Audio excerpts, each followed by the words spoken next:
नमस्कार, मी रुशाली यादव सारंग. बुलेटिनच्या सुरुवातीला एक महत्त्वाची बातमी. महाविकास आघाडीमध्ये ठाकरे गटाला मुंबईमध्ये विधानसभेच्या जास्त जागा मिळाव्यात. ठाकरे गटाच्या नेत्यांचा बैठकीमध्ये हा सूर आहे. ठाकरे गट मुंबईतील किमान 25 जागा लढवण्याच्या तयारीत आहे.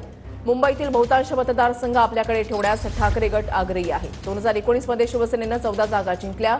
सध्या 8 आमदार ठाकरेंसोबत आहेत. निवृत्ती बाबर आमचे प्रतिनिधी अधिक माहिती देतील. निवृत्ती. वृषाली, ठाकरे गटाच्या आगामी विधानसभेच्या पार्श्वभूमीवरती बैठका पार पडतात. या बैठकीमध्ये नेत्यांचा सूर असा आहे की महाविकास आघाडीमध्ये प्रामुख्याने मुंबईमध्ये आपल्याला 36 पैकी किमान 25 जागा मिळाव्यात असा ठाकरे गटाच्या नेत्यांचा सूर आहे.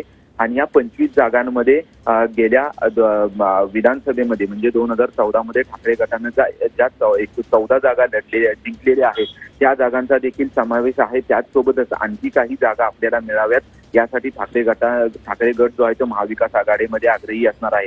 कारण या अगोदर आपण जर पाहिलं तर ठाकरे गटाच्या बैठका ज्या आहेत त्या आता वैयक्तिक बैठका पार पडत आहेत. परंतु याच्यानंतर महाविकास आघाडीच्या एकत्रित जेव्हा बैठका पार पडतील तेव्हा मुंबईमधल्या एकूण 36 जागांपैकी जवळपास 25 जागा आपल्याला मिळाव्यात असं ठाकरे गटाच्या नेत्यांचं म्हणणं आहे. त्यामध्ये ज्या ठाकरे गटानं 2019 मध्ये ज्या 14 जागा लढल्या होत्या त्यापैकी 8 आमदार जे आहेत ते ठाकरे गटासोबत आहेत आणि 6 आमदार जे आहेत ते शिंदेसोबत आहेत. त्याच्यामुळे या देखील जागा आपल्याला मिळाव्यात यासाठी ठाकरे गट आग्रही आहे. त्याचसोबतच इतर देखील जागा आपल्याला मिळाव्यात यासाठी आग्रही आहेत. यामध्ये नवीन इच्छुक उमेदवारांची देखील जी आहे ती त्यांना देखील संधी दिली जाणार आहे. त्याच्यामध्ये तेजस्वी घोसाळकर असतील किंवा वरुण सरदेसाई असतील अशा नेत्यांना देखील संधी दिली जाणार आहे. त्याच्यामुळे आगामी विधानसभेच्या पार्श्वभूमीवरती जेव्हा महाविकास आघाडीची बैठक होईल त्यामध्ये महाविकास आघाडीचं नक्की म्हणणं काय आहे आणि ठाकरेंना ह्या 25 जागा मिळतात का हे पाहणं महत्त्वाचं असेल. नक्कीच. धन्यवाद निवृत्ती दिलेल्या सविस्तर माहितीसाठी.